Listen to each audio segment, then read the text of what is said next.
The Nintendo 64 was $99.99 in the year 1999.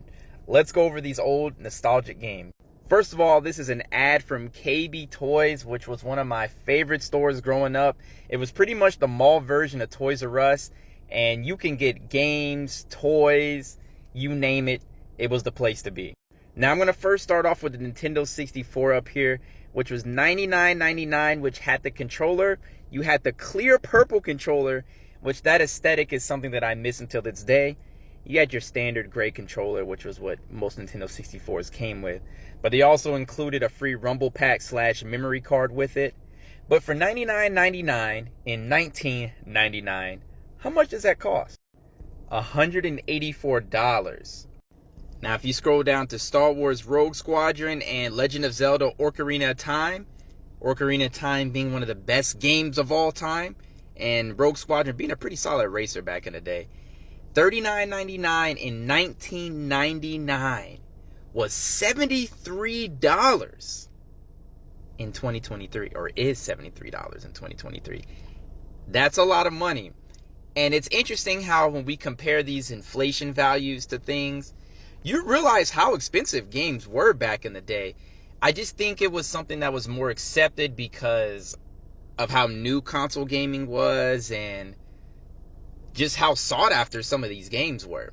But in actuality, a lot of stuff was just as expensive, if not more. The Game Boy Color right here, $79.99, translates to $147, which, I don't think sounds too bad. I feel like the consoles were scaled pretty well. But by then, these consoles had been out for a couple of years as well. Once again, this was sometime in the middle of 1999.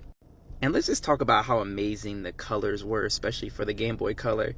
I just really miss that fun aesthetic that 90s electronics had. They didn't care about playing around with these ridiculous colors. Like, you could have a yellow, a purple, a greenish. You could have all sorts of stuff, see-through.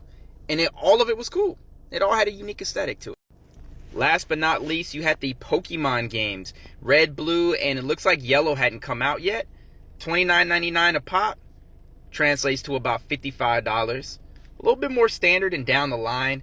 But keep in mind, Game Boy games were usually a lot cheaper than your other games. So it's interesting how these scaled. Game Boy games were a little bit cheaper to make, more than likely. And so you usually had that $29.99 price tag for stuff.